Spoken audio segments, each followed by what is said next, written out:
மீனோட பாக்கெட்ல எதுக்கு கம்மியா தண்ணி வச்சு அனுப்புறீங்க? நெறைய தான் தண்ணி ஊத்தி அனுப்பலாம்ல அப்படின்னு என்னோட கஸ்டமர் ஒருத்தர் கேட்டாரு. நான் அனுப்புற மீன்க வந்து 4 நாள்ல இருந்து 1 வாரம் வரைக்கும் கவர்ல இருக்கலாம். ஏன்னா தமிழ்நாடு ஃபுல்லா அனுப்பிச்சிட்டு இருக்கேன். அதை தாண்டி கேரளா, கர்நாடகா, ஆந்திரான்னு பக்கத்துல இருக்க ஸ்டேட்ஸுக்குமே வந்து சென்ட் பண்றேன்.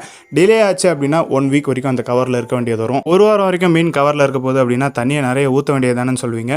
அதுக்கு தண்ணியோட அதில் இருக்க காற்று அளவு தான் ரொம்ப முக்கியம். தண்ணி குறைவோ அதிகமோ அது எப்படி இருந்தாலும் கொஞ்சம் குறிப்பிட்ட நேரத்துக்கு கஷ்டப்பட்டு தான் உங்கள் கைக்கு வந்து சேரப்போகுது. அதுக்கு ஆக்சிஜன் பத்தலை அப்படின்னா மூச்சு திணறல் ஏற்பட்டு இறந்து போயிடும். அதாவது சஃபகேட்டாக இறந்து போயிடும். ஸோ தண்ணியோட அளவு கம்மியாக இருக்கிறதுனால பெரிய மாற்றம் கிடையாது. ஆனால் காற்றோட அளவு கம்மியாக இருக்குது அப்படின்னா நிறைய மாற்றம் இருக்குது. அதே மாதிரி மீன் அவங்க கைக்கு வர்றப்ப தண்ணி கலங்கலாக இருக்குது அப்படின்றாங்க. மீன் ஏற்கனவே டேங்க்ல இருக்கப்ப என்ன தண்ணி இருந்துச்சோ அதே தண்ணி தான் ஊற்றி நான் பேக்கெட்டில் சென்ட் பண்ணுவேன். நம்ம புதுசாக ஒரு இடத்துக்கு போய் தண்ணி குடிக்கிறோம் அப்படின்னா அந்த தண்ணி நமக்கு செட் ஆகாமல் நமக்கு கோல்டு, அதாவது சளி பிடிக்கும் பார்த்தீங்களா, அதே தான் மீனுக்குமே. ஸோ ஏற்கனவே பழகின தண்ணியில் தான் அனுப்பணும். புது தண்ணி அமிச்சோம் அப்படின்னா பிஹெச் லெவலு, டிடிஎஸ் லெவல்லாம் மாறும். அது மீனுக்கு செட் ஆகாது.